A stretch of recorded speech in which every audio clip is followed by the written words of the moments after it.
దళితుడిని CM చేస్తానని కేసీఆర్ నమ్మించి మోసం చేశారన్నారు మంత్రి కోమటిరెడ్డి వెంకటరెడ్డి. కామారెడ్డి జిల్లా జుక్కల్ నియోజకవర్గంలో పర్యటిస్తున్నారు మంత్రి. నిరుద్యోగులకు ఉద్యోగాలు ఇస్తానని తన కుటుంబ సభ్యులకే పదవులు ఇచ్చారని విమర్శించారు. కాంగ్రెస్ అధికారంలోకి వచ్చాక 60,000 ఉద్యోగాలు భర్తీ చేశామన్నారు. రానున్న 2 ఏళ్లలో 2 లక్షల ఇందిరమ్మ ఇళ్లు నిర్మిస్తామన్నారు. జుక్కల్ నియోజకవర్గాన్ని అన్ని రకాలుగా అభివృద్ధి చేస్తామన్నారు. లెండి నాగమడుగ ప్రాజెక్టులను పూర్తి చేస్తామన్నారు. 9 రోజుల్లో 9,000 కోట్ల రైతు భరోసా ఇచ్చామన్నారు మంత్రి కోమటిరెడ్డి వెంకటరెడ్డి. కేసీఆర్ అయినా ఎవరైనా పేదోళ్ళకి ఇల్లు కానీ పేదవారికి సంబంధించిన సమస్యల పట్ల కానీ నిరుద్యోగులకు ఉద్యోగాలు ఇచ్చే విషయంలో కానీ ఎప్పుడు కూడా ఆయన ఆలోచించలే. ఆయన కుటుంబం కొడుకు అల్లుడు బిడ్డ నలుగురికి 4 ఉద్యోగాలు ఇచ్చిండు.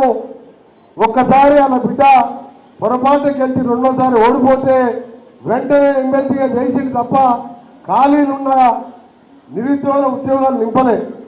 అదే మన ముఖ్యమంత్రి రేవంత్ రెడ్డి గారి నాయకత్వంలో సీనియర్ మినిస్టర్గా మేమందరం దాదాపు 18 నెలలలోపే వచ్చిన కొత్తలోనే 60,000 ఉద్యోగాలు ఇప్పించి ఇంకా మిగిలిన 140,000 ఉద్యోగాల ఖాళీలు కూడా త్వరలోనే భర్తీ చేయబోతున్నాం.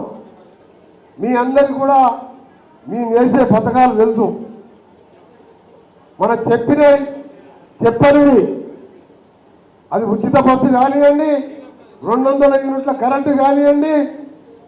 ఈరోజు మీరు గ్రామాల మీ జుక్కల్లోనే దాదాపు 3,000 ఇళ్ళు శాంక్షన్ ఇస్తే దాదాపు 2,000 ఇళ్ల వరకు పునాదులైనాయి. రాష్ట్రంలోనే మొట్టమొదటిసారి మీ ఎమ్మెల్యే గారి చొరవతో కొన్ని ఇళ్ళు స్లాబ్ కూడా వేసుకున్నారు. 5 లక్షల రూపాయల ఇందిరమ్మ ఇల్లు 10 ఏళ్లుగా ఒక్క పేదవాడు ఇల్లు కట్టుకోలే. ఆ రోజు రాజశేఖర రెడ్డి గారి ప్రభుత్వంలో ఊరికి 200 ఇందిరమ్మ ఇల్లు కట్టాం. అంటే ₹1,00,000. 2004లో ₹1,00,000 అంటే ఇవాళ 20 ఏళ్ల తర్వాత 5 లక్షల రూపాయల ఇందిరమ్మ ఇల్లు రేవంత్ రెడ్డి గారు ముఖ్యమంత్రిగా రాబో 4 సంవత్సరాల్లో 20 లక్షల ఇల్లు కట్టాలని కంకణం కట్టుకున్నాం. ఎందుకంటే పేదవాడు కూలీదారి చేసేవానికి సోనియా గాంధీ మన్మోహన్ సింగ్ ఆధ్వర్యంలో ఉపాధి హామీ పెట్టినాం. ఆ రోజు 2 పూటలు అన్నం తినే విధంగా ఆ పేదవారికి ఇవాళ ఇల్లు కట్టించడం కాదు, ఆత్మీయ భరోసా పేరు మీద 6,000 రూపాయలు కూడా ఇవ్వడం జరుగుతుంది.